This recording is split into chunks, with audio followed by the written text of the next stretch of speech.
자, 안녕하세요. 종교인이 제일 좋다라고 생각이 들 때가 언제인지 아세요? 이게 굉장히 재밌는 건데요. 계층을 뛰어넘는 부분이 있습니다. 그러니까는 예를 들면 연예인들 우리가 보기가 어렵잖아요. 그러니까 뭐 TV나 이런 데서 말고 개인적으로 연예인을 만난다거나 어렵잖아요. 근데 그분들은 또 그분들끼리는 계속 다 만나겠죠. 그러니까 제가 늘상 하는 얘기 있어요.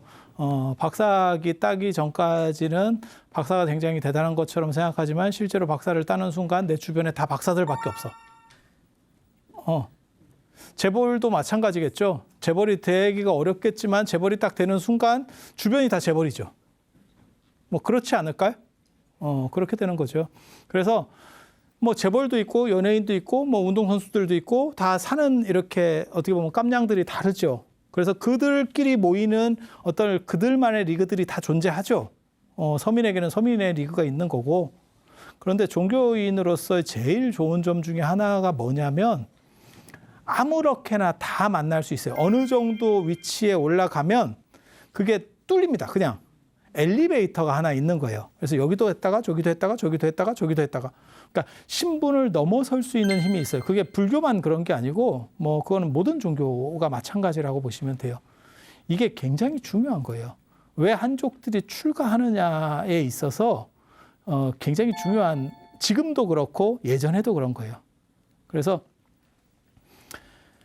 한번 살펴보면, 그러니까는 불교가 중국에서 안정될 때 제일 중요한 분이 이 세 분, 스승과 제자 간에 얽혀 있는 이 세 분이거든요. 세 분. 그래서 이분은 지금 불도징, 전에도 설명드렸지만 이거는 뭐 외국인이에요. 외국인. 그리고 이 양반이 중국인. 중국인인데 이 양반의 위치를 보면 그냥 별 볼 일 없는, 신분으로 봤을 때는 별 볼 일이 없습니다. 사람이 머리가 좋은 거지 신분이 별 볼 일이 없어요. 그런데 회원 스님 정도가 되면 이 사람은 사족 출신이에요. 그러니까는 뭐라 할까, 우리식으로 말하면 사대부? 물론 잘 나가는 사대부냐? 아니, 그건 아니고. 그래서 출가를 했을 때 신분을 뛰어넘을 수 있는 효과가 있는 거예요. 이게 초기에 출가하시는 중국 사람들의 어떠한 필연성하고 관련되는 부분이거든요. 이게 굉장히 중요한 부분입니다. 그리고 귀족 시대에 다 마찬가지죠. 그러니까 예를 들어 고려 시대 때 나홍 스님 같은 경우는 그냥 평민 출신이에요. 평민 출신. 물론 귀족 출신들도 있어요. 근데 평민 출신이 이 갈고 공부하면 더 잘합니다. 귀족 출신은 굳이 그렇게 일을 안 갈아도 돼요. 언제나 마우스피스를 그냥 끼고 있으면 되고, 평민 출신들이 내가 꼭 한번 해보겠다 그러면 막 목숨 걸고 하는 거예요. 왜? 일반 사람은 못 올라갑니다. 그런데 그분도 이제 나중에 왕사가 되고 결국 어떻게 되는 거냐면 왕이 절을 하는 거예요. 아니, 계급사회에서 그게 가능한, 이게 올라갈 수 있는 통로예요? 일반적인 통로로는 불가능하죠. 그래서 이게 종교라고 하는 게 굉장히 재밌는 매력이 있어요. 그리고 왜 제도권에서 자꾸 불교는 벗어나려고 하느냐? 벗어났을 때만 이 계층 이동이 훨씬 자유로워져요. 그래서 이 구조를 보면 이건 외국인, 그 다음에 여기 같은 경우는 중국 한족 출신인데 이거는 신분이 좀 그냥 평민이에요. 평민인데 약간 떨어지는 것 같아요. 그리고 이거는 약간 몰락한 사족, 그러니까 귀족 계열인데 그렇게 뭐 별로 내세울 건 없고. 그래서 이 사람이 교화할 때하고 이 사람이 교화할 때는 외국인이 하는 거는 그냥 신통, 그 다음에 어떤 번역 이런 걸로 해서 그냥 어필하는 거고, 그러니까 자기 기술로 어필하는 거고, 도안 같은 경우는 뭔가 제도를 정비하고 이런 식으로 하려고 하고, 이 사람들이 이 사람 정도에 이르면 무슨 일이 벌어지냐면 그 당시 귀족이라든지 지배층들과 교류할 수 있는 상황이 벌어져요. 언어가 다릅니다. 지금도 마찬가지입니다. 지금도. 제가 그래서 늘상 말씀드리는 게 뭐가 있냐면 어느 정도 이상의 문화력이 없으면 고급 사람들과 대화할 수가 없다라고 하는 게 있어요. 그리고 요즘도 그런 게 있거든요. 그러니까 특히 그래요. 그러니까 저 사람이 문화력이 좀 떨어지는 것 같으면 당신은 그걸 잘 몰라요라고 지적하는 게 아니고 그냥 손절합니다. 안 봅니다.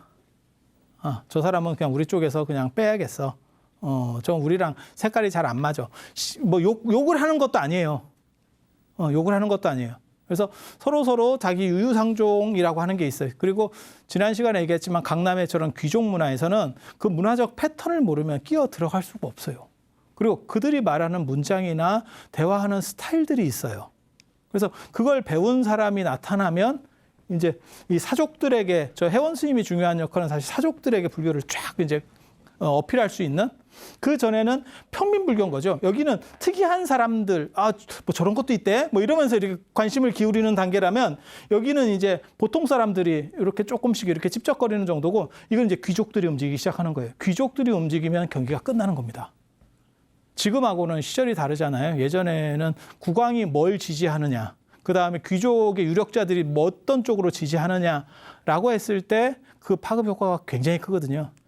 제가 강승회 얘기했을 때, 강승회가 송건교하고 그 다음에 그 아들 손호 때 그 얘기한 거 기억나세요? 궁궐에서 이렇게 불상이 어떻게 공사를 하는데 불상이 궁궐에 왜 있겠어요? 그 무슨 말도 안 되는 소리야. 불교가 이제 들어간 지가 얼마 안 되는데 누군가 갖다 놨다는 얘기죠. 근데 강승회가 뭘 하냐면 손호가 뭘 하냐면 거기다 오줌을 싼다고요. 오줌을 싼다고.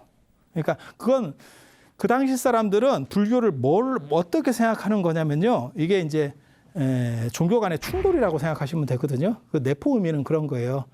그러니까 불교를 어필하는 쪽 입장에서는 너네가 알고 있는 신보다 부처님이 훨씬 세. 손오공 생각하시면 돼요.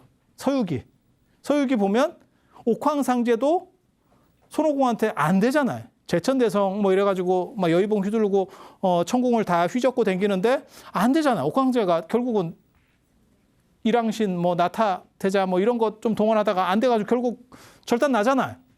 그때 부처님 손바닥 하고 이 손바닥을 뒤집으면 애가 깔려. 아니 그렇게 되는 거잖아요. 그 얘기는 뭐냐면 너네가 생각하고 있는 옥황상제, 너네가 전통적으로 믿고 있는 그 서유기 스토리가 그렇다는 거예요. 너네가 믿고 있는 그런 양반들이 실제로는 부처님한테는 그냥 껌이었어. 옥황상제보다 센 놈이 손오공이고, 손오공을 그냥 이렇게 씩 하면 얘는 뭐 이렇게 싸워서 이기는 것도 아니고 이 자식 뭐야? 이렇게 하면 끝이야. 얘가 끝이야. 근두운을 타고 뭐 10만 8천 리 쫙 날아가고, 그래갖고 오줌을 거기서도 오줌 싸잖아. 그래갖고 손오공이 씩 해가지고 싸니까 뭔 기둥이 있어서 쌌더니 그 기둥이 부처님 손가락이 나오잖아. 그래서 우리가 부처님 손바닥 위에 손오공이라고 하는 얘기를 하는 거잖아요. 그래봐야 뛰어봐야 부처님 손바닥 위다. 뭐 그런 얘기를 하는 거잖아요. 똑같은 거예요.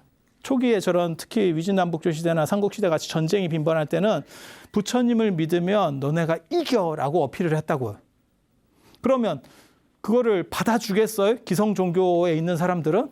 야, 어디서 이런 약을 팔어? 우리 게 더 세지. 이렇게 서로 암투들이 있었겠죠. 그래서 왕궁까지 송건 당시에 벌써 그 건초사 지었다는 얘기가 왕궁까지 불교가 들어왔고, 그걸 이제 믿는 사람들이 있으니까 불상도 이제 갖다 놓고 뭐 이런 작업들을 한 거예요. 그랬더니 이제 손호라고 하는 사람은 뭔 그런 짤데기 없는 게 있어? 그래봐야 외래에서 들어온 뭐 신이겠지. 뭐 그렇게 생각하는 거예요. 그런 얘기가 뭐냐면 종교 간의 충돌, 그 다음에 새로운 들어온 것과 그 다음에 안에 있는 어떠한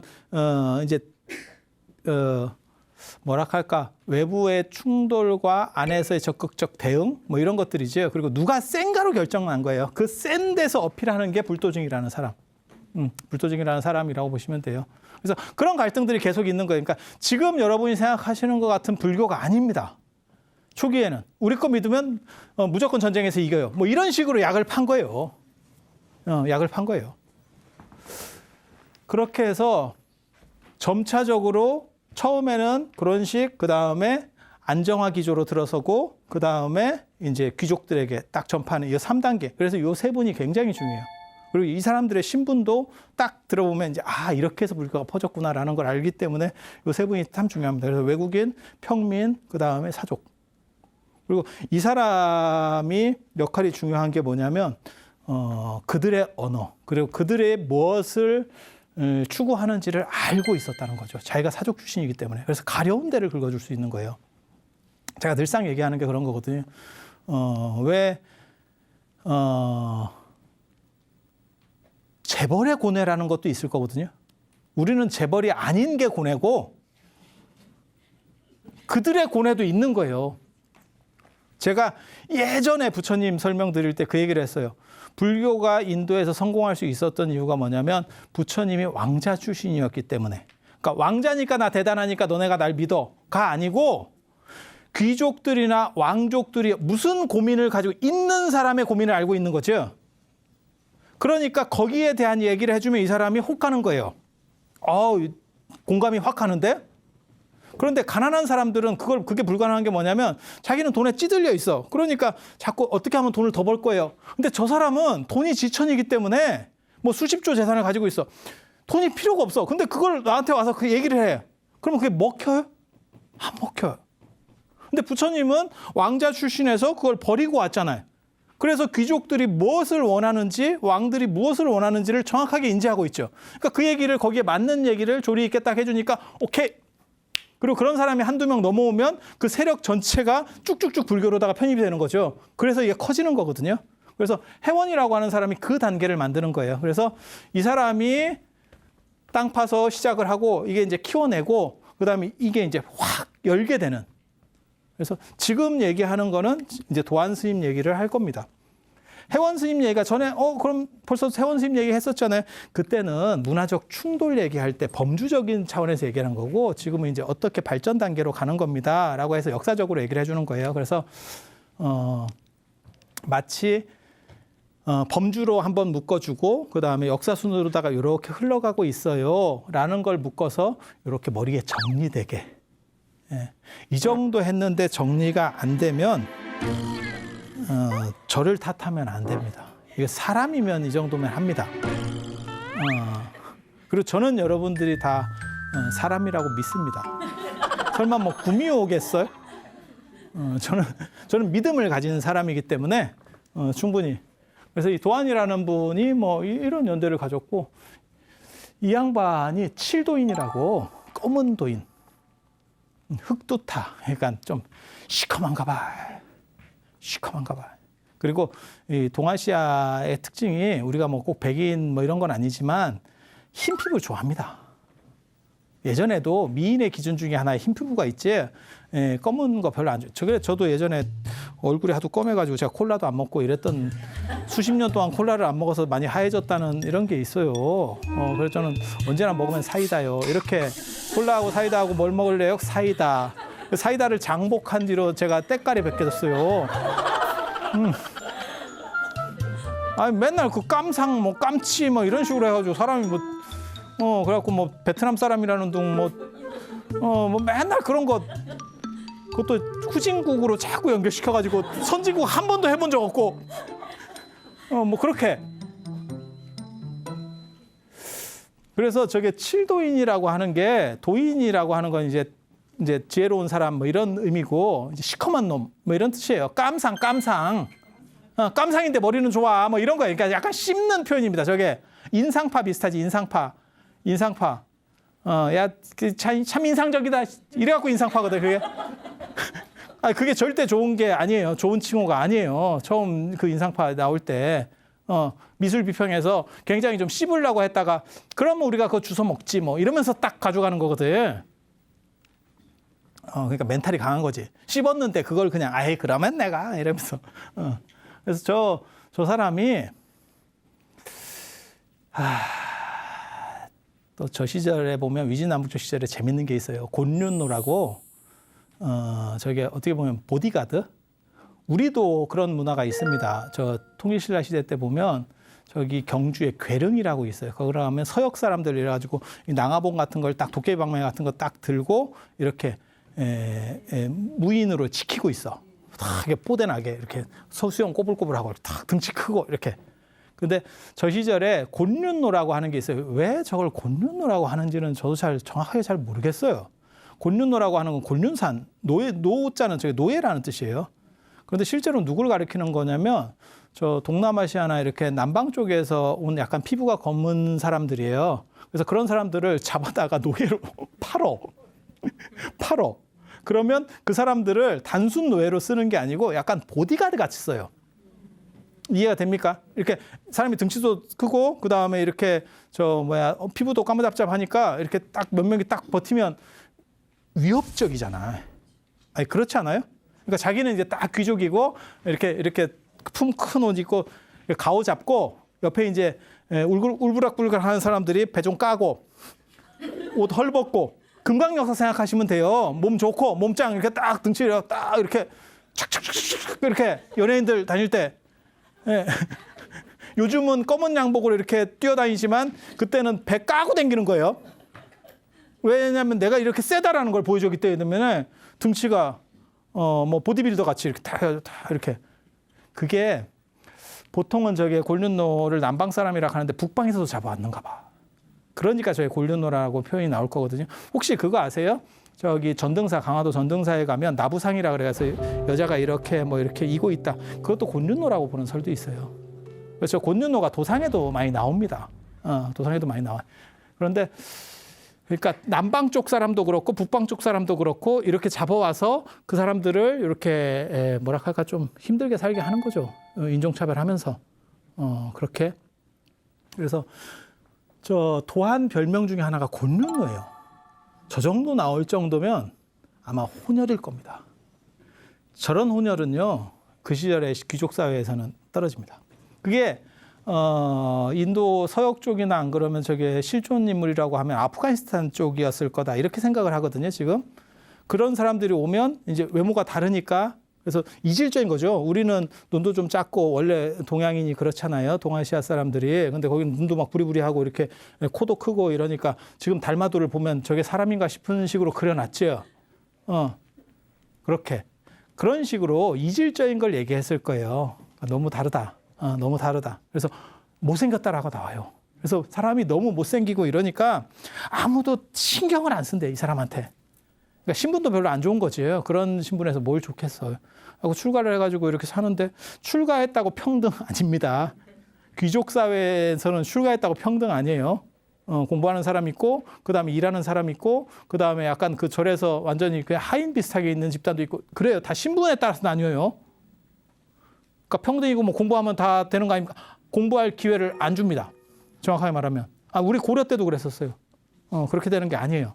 완전 평등이 아닙니다. 그거는 근세 들어서고 난 뒤에 생각이 바뀌는 거고 신분제라고 하는 게 굉장히 뿌리 깊어요. 그래서 도안이 머리가 굉장히 좋은 사람인데도 불구하고 사람들이 아무도 이제 쓸데없이 보는 거죠. 저건 저 깐놈이 뭘 하겠어. 그리고 동아시아 문화의 가장 큰 특징 중에 하나가 상태를 보고 외모를 보고 사람을 판단하는 게 좀 강하죠. 네. 그래서 뭐 장애인이라거나 안 그러면 뭐 이렇게 상태가 좀 이렇게 좀 안 좋으신 분들에 대해서 차별이 굉장히 심합니다.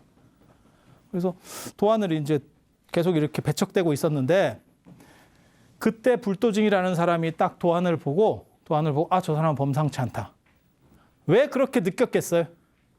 자기도 외국인이잖아. 자기도 외국인이잖아. 그러니까 보는 시각이 다른 거죠. 중국 사람들이 보는 시각하고 외국인이 외국인을 보는 시각하고 다른 거예요. 저 사람 범상치 않은데? 이렇게 봤다는 거예요.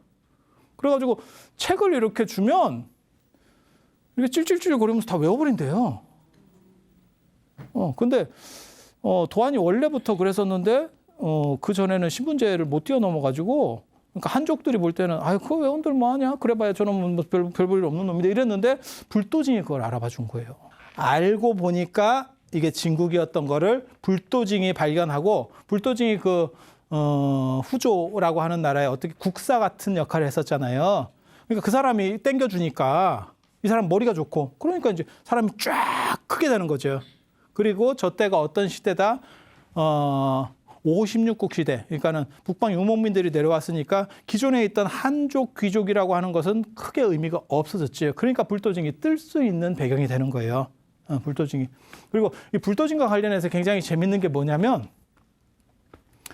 우리가 빈두르 신앙이라고 하는 게 있습니다. 빈두르 신앙. 빈두르 신앙 아세요? 나반존자. 물론 저는 나반존자하고 빈두르가 다를 거라고 생각을 합니다. 다를 거라고 생각하는데 보통은 그걸 같다라고 사람들이 생각을 해요. 저는 나반존자는 아마 신선 사상하고 연결이 될 거다. 저는 그렇게 보는 사람이고 그 연원을 찾기가 굉장히 어려워요. 그런데 보통은 일반적으로는 빈두르 라고 생각을 해요. 나반존자가 이제 독성각에도 있고, 그 다음에 삼성각에도 있고, 그죠? 그게 보통 이제 거의 칠성, 산신, 나반. 산신 대신에 바다 쪽으로 가면 용왕, 이렇게 모셔져 있거든요. 그리고 이제 나반존자로 제일 유명한 게 청도 운문사. 그래서 이 빈두루에 대한 것도 있어요. 이분의 특징이 교단 정비예요. 네, 교단 정비인데 그냥 소소한 거 일단 얘기해 드리는 거예요. 그래서 빈두루 신앙 하루는 꿈을 꿨는데 머리가 희고 눈썹이 이렇게 쫙 긴 분이 꿈에서 나왔대요. 그래서 저분이 이제 교단을 정비하다 보니까 저때 이제 번역이 중구난방으로 사람들이 다 번역을 하다 보니까 번역이 안 맞아요, 서로. 그러니까 그거를 다 해가지고 정비를 해서 번역 통일안 같은 걸 만들어야겠다. 뭐 이런 생각들을 하는 거예요.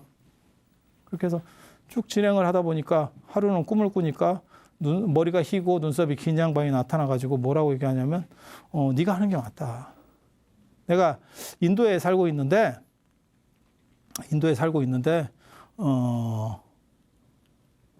나한테 공양을 올리면 이거 뭐야 이거 뭐 야바우야? 와 갑자기 그 얘기로 나와. 그럼 뭔가 영험이 좋은 일이 있을 거야. 뭐 이런 얘기를 했다는 거예요. 그렇게 해서 그렇게 했는데 누군지를 몰랐대요. 그게 뭔 꿈이지? 그렇게 제자가 이제 회원이니까 회원 스님한테 얘기를 했는데 회원 스님도 그게 누구죠? 이제 서로 이러고 있었다는 거예요. 그러다가 나중에 십송률이라는 게 이렇게 전례가 되면서 그걸 번역하는 거를 회원교단에서 하거든요. 강남의 회원교단에서. 그걸 번역하는 과정에서 보니까 그게 빈두루 존재였던 거예요. 그래서 빈두루 신앙, 그리고 그게 이제 처음 시작되는 게 이 도안 스님하고 관련이 된다. 그리고 그게 나반존자까지 어느 정도 영향을 미치고 있다. 이렇게.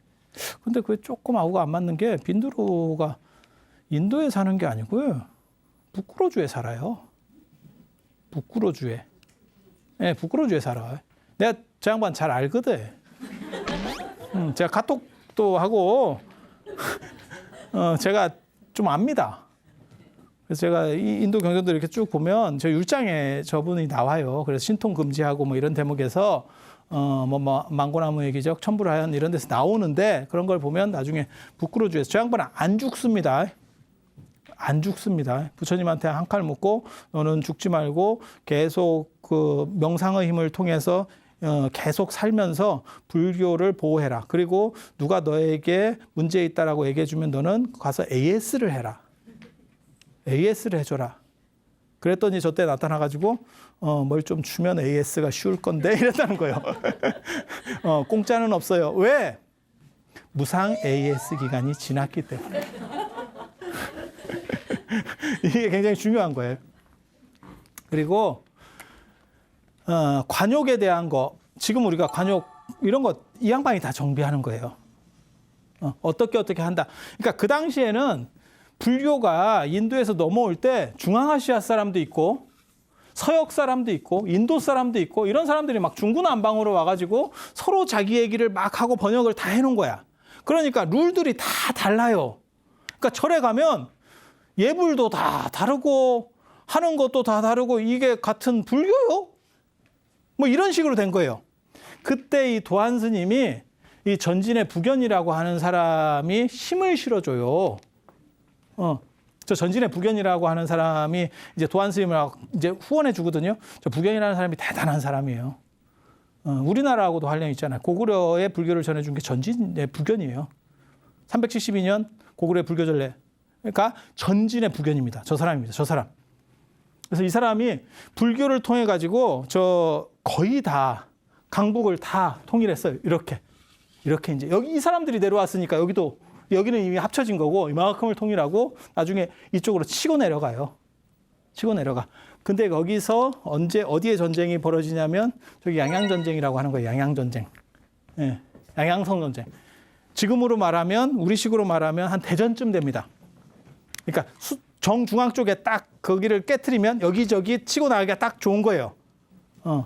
저거를 10만을 동원해서 379년에 깼대요. 372년에 고구려 불교 전해주고, 그러니까 불교를 지배 이데올로기로 해서 하나의 제국을 만들겠다. 이 부견이라는 사람이 수나라 이전에 통일과 가장 가까이 갔던 사람이에요.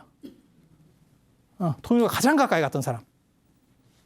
그리고 저 양양성을 이제 10만을 가지고 깨트리고, 우리도 그런 데가 있어요. 지형적으로. 백제의 관산성 전투 들어보셨어요? 관산성을 얻느냐가 백제하고 신라의 명운을 가르는 거예요. 지금 옥천입니다. 충북 옥천. 대전 옆에가 옥천이에요. 그러니까 그 근처를 딱 장악을 하면 신라로도 치고 들어가기도 좋고 막기도 좋고 딱 이런 거예요. 중심 정도 되잖아요. 지금 한반도로 이렇게 생각해 보시면 북한 빼고 남한 쪽에서 이렇게 보시면 대전쯤이 중심 아니에요?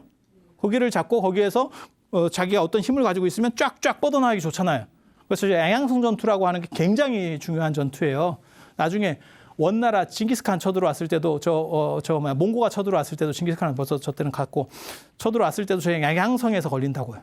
한동안 전투가 벌어지는데 양양성을 얻으면 거의 중원을 패자가 되는 겁니다. 그래서 양양성을 10만을 딱 해서 깨트리고 저 사람이 불교를 좋아하니까 뭐라고 얘기했냐면 내가 양양성에 10만 군대를 동원해서 한 사람 반을 얻었다.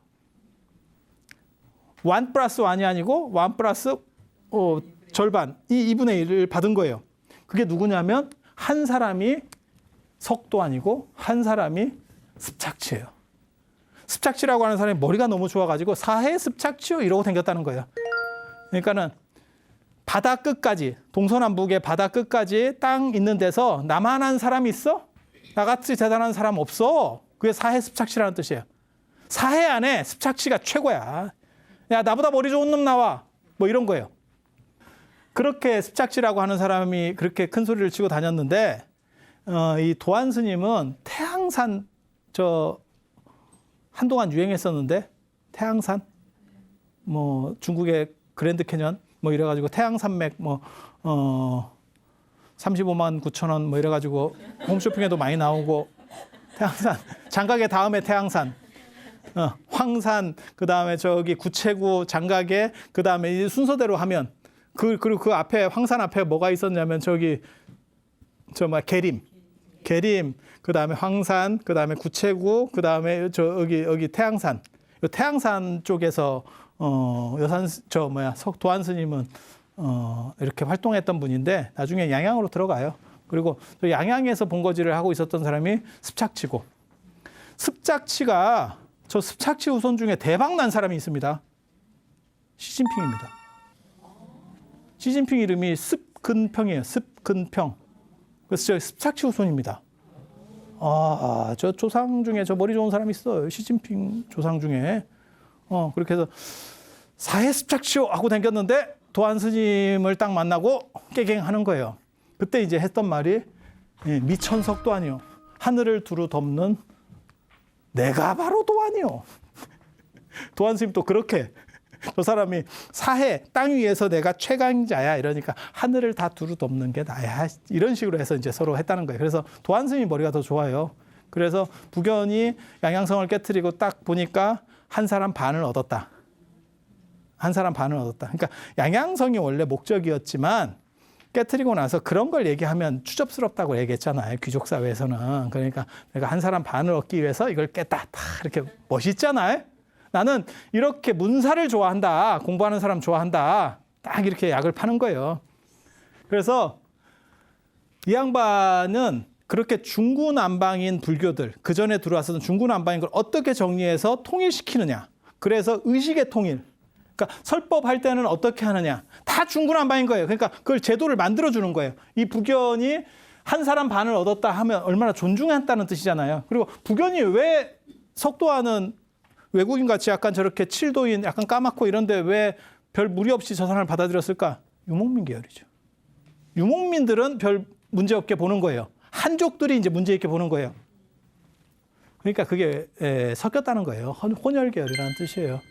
그래서 설법하는 의례 같은 거, 사찰 안에서의 의례 이런 것들을 다 정비하고 그다음에 스님들이 그 당시만 해도 자기 출신 국가나 구마라 집도 이제 구자국 출신이라서 구마라 집이고 뭐 이런 식으로 출신 국가를 붙이고 그 뒤에 상자가 들어오면 그 자기 은사 선생의 출신 국가를 성으로 붙여요. 그러니까 그런 식으로 하지 말고 그냥 다 석시로 통일하자. 석시 난 저거 굉장히 싫은데. 근데 그게 통일 개념이라고 하는 거예요. 그러니까 한국 불교로 얘기하면 자장 스님이 저 역할을 해요. 불교, 중구난방인 불교를 어떻게 통일하느냐. 그리고 저렇게 통일해서 하나를 딱 만들어 놓으면 그 다음에 뛰어난 인물들이 착착착착 튀어나와요. 그래서 자장스님 뒤에 의상원효가 나오는 거예요. 바닥을 다 깔아주는 거지. 그러니까 사전 정비를 쫙 해주는 거지. 그게 도안이에요. 그게 도안 스님이에요. 그래서 굉장히 중요한 건데 석시로 통일하지, 석시로. 그래서 석도안이에요. 성을 다 버리고 부처님 쪽으로 다 통일하자. 근데 조금 그렇지요. 왜냐하면 저게 석가라고 하는 거에 음사잖아요. 근데 그걸 석시라고 하면 어떻게? 그리고 석가는 종종명인데 부처님은 고타마시거든요.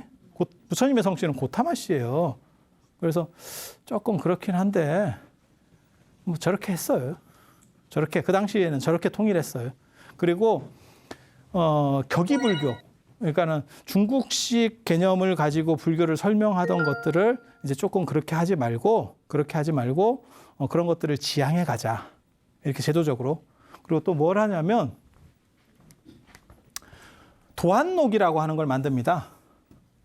그 전에 있었던 모든 경전들을 목록을 만들어요. 그래서 이거는 같은 경전이고 그 다음에 같은 경전인데도 번역 내용이 달라가지고 서로 말이 앞뒤가 잘 안 맞는 거예요. 서로 그러니까 완전히 달라. 그러니까 예를 들어서 칸트의 뭐 순수이성 비판을 번역했는데 한 10사람이 다 다르게 번역해 놓은 거예요. 그러니까 통일본을 만들어야겠다. 그래서 그거를 다 대조해가지고 이걸 재편하는 작업들을 합니다. 그래서 맨 처음에 그 작업을 하려면 뭐냐면 목록이 나와야 되잖아요. 목록을 뽑아야 될 거 아니에요. 그래서 뭐가 있는지는 알아야 될 거 아니에요. 그렇게 해서 그런 작업들을 해요. 그래서 정비 작업입니다. 그래서 번역에 있어서 어떤 기준을 제시하거든요. 앞으로는 번역할 때 중구난방으로 하지 말고 어떠한 기준을 가지고 했으면 좋겠어. 그게 오실본 삼부력이라고 하는 거예요. 번역을 하다 보면 5가지는 날아간다. 중국하고 인도하고 문장 쓰는 방식이 완전히 다릅니다. 중국 사람들은 뭐 하기 시습지 불역요로와 배우고 익히니 즐겁지 않아 이렇게 딱딱 담백하게 딱딱 끊어지는 거 좋아하고 불교 경전을 읽어보면 주저리 이게 술 담배 안 하는 연세 드신 어른의 끊임없는 잔소리. 인도 스타일입니다. 그게. 이유는 뭐냐면 인도는 암기하는 문화예요. 암기하다 보면 뭐가 좋으냐면 반복되는 게 좋아요. 외우려면.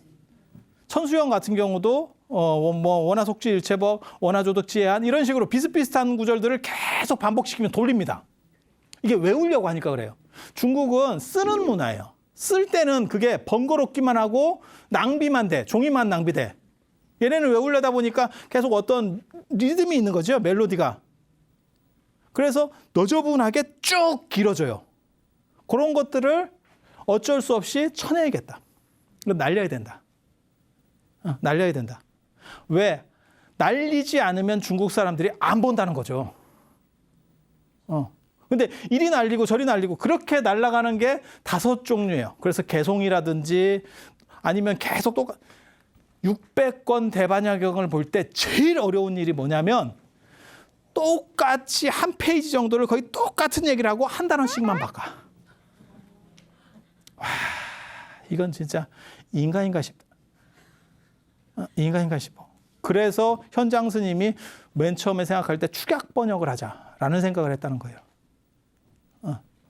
그래서 그런 식으로 서로 언어 문화라 그 다음에 전통들이 달라서 어쩔 수 없이 바꿔야 되는 거가 5가지를 기준을 제시하는 거예요. 그러니까 번역의 어떤 아웃라인을 제시하는 거예요. 구체적인 것까지는 제시를 못하고 아웃라인을 제시하는 거예요. 구체적인 거는 이 다음에 나오는 구마라집이 이제 틀을 짭니다. 한 단계씩 나아가는 거죠. 그러니까 그래서 그걸 제시하고 그렇지만 다 바꾸면 안 된다. 부처님의 성스러운 가르침 부분들 그런 것들 핵심은 손을 대면 안 된다. 날릴 수 있는 게 있고 세상에 날릴 수 없는 그러니까 미사여구라든지 이렇게 막 그러니까 예를 들면 부처님 경전을 딱 피면 뭐가 있냐면 어느 세계에서 누가 오고 어느 세계에서 누가 오고 막 이런 것만 몇 권이 갈 때도 있어요. 그런 거는 상황에 따라 좀 날릴 수 있다. 하지만 부처님 가르친 부분이 있어. 그거는 날리면 안 된다. 뭐 이런 표준들을 쭉 제시해 주는 거예요. 표준들을. 그렇게 해서 번역에 대한 문제, 그 다음에 경전에 대한 문제, 그 다음에 사찰에 대한 것들, 의례에 대한 것들, 신앙에 대한 것들, 이런 것들을 전부 정리를 해요. 기본적인 틀들을 다 정리해. 그리고 격의불교도 이제 그만하고, 그러니까 3쿠션으로 불교를 전하는 거. 그러니까 우리가 알아듣기 쉽게 한다고 다 풀어주는 거. 이제 그걸로 해가지고는 불교의 뜻을 제대로 전달 못하겠다. 그렇게 해서 원뜻대로 조금 할 수 있도록 이제 이렇게 극복 문제들이 나옵니다. 그리고 되게 재밌는 게 근데 혜원 스님한테는 혜원 스님이 저게 노자 장자 이런 거 잘 알거든요. 유교도 아주 잘합니다. 그러니까 요즘으로 말하면 탄어 스님 같은 분이에요. 그러니까 혜원 스님은 예외 이랬다는 거야. 저 애상자다 애상자. 너는 예외. 너는 예외. 그렇게 해서 했다는 거고. 그래서 어떤 기준과 틀을 만드는 데 있어서 도안이 굉장히 중요하고 여기서 또 한 가지 도안이 중요한 게 이 사건이죠. 구마라집을 초청합시다. 구마라집이 그 당시에 구자국에서 구자국이 어디냐면 이쪽에 실크로드 가는 쪽에 있어요. 실크로드에서 조금 더 가면 지금 도낭에서 조금 더 가면 우르무치 쪽에 키지레 천불동 쪽. 키지레 천불동 쪽인데 거기에 구마라집이 이 진기한 사람이거든. 어렸을 때부터 명성이 쫙 떨어지는 또 그리고 또 그 엄마가 희한한 사람이요. 참 이런 사람. 헬리콥터 맘의 시조가 그 양반이고 난 이해를 못하겠어 그 양반. 진짜 특이한 사람이야. 구마라집 아버지가 스님이에요. 엄마는 그 구자국 공주거든요. 근데 그 후려가지고 결혼시켜요. 결혼해요. 저 아니면 안 한다고 이래가지고 그거는 뭐 살다 보면 그럴 수도 있잖아요. 그렇게 해놓고 몇 년 살고 이번엔 내가 출가하겠다고. 야, 뭐 지금 장난해? 그리고 아들도 같이 출가를 시켜가지고 그거를 다 인도까지 데리고 다니고 유명한 선생님들 밑에서 다 공부를 시켜요. 이게 조기교육의 힘인가 봐. 그래서 구마라집이 젊었을 때부터 명성이 쫙 뻗치니까 도안에 어떻게 보면 약간 핸디캡이 원어를 몰라. 머리는 좋은데 그 당시에 그런 걸 배울 만한 제대로 조건이 안 돼 있는 거예요. 그러니까 머리가 아무리 좋아도 안 되는 거지. 그러니까 구마라집이 와서 이 장안으로 들어오기만 하면 북연의 이 전진이라는 나라 수준이 이렇게 높아지면서 결국 다 해결이 될 것 같아. 그리고 자기 입장에서는 국가적으로는 그게 유리한 거고 북연한테는 이제 그렇게 약을 판 거고 불교 입장에서는 불교가 이제 틀이 완전히 갖춰지는 거지. 자기가 만들어 놓은 틀 플러스 그 위에다가 그게 착착착 쌓이면 이제 거의 완판이 되는 거죠. 그럼 미세 조정만 하면 끝나거든. 그래서 북연한테 구마라집을 모셔옵시다 라고 얘기를 해. 아이러니하게도 결국 북연이 군대를 파견해서 구마라집을 모셔오는데 그 중간에 어떤 사건이 생기면서 두 사람이 끝내 못 만나요. 그게 16년간의 또 뭐 이런 공백이 있어요. 그런 또 너무너무 안타까운 그런 내용 언제 하겠어요. 어쩔 수 없죠. 어쩔 수 없어. 이 구마라집 진짜 대단한 무언가가 있어요. 그래서 그 얘기 다음 시간에 해드리도록 하겠습니다. 자, 오늘은 여기까지 마치고 그러면 다음 시간에 또 뵐 수 있도록 하고 그 다음에 건강하게 그리고 즐겁게 보내실 수 있도록 그렇게 하십시오. 예, 들어주셔서 감사합니다.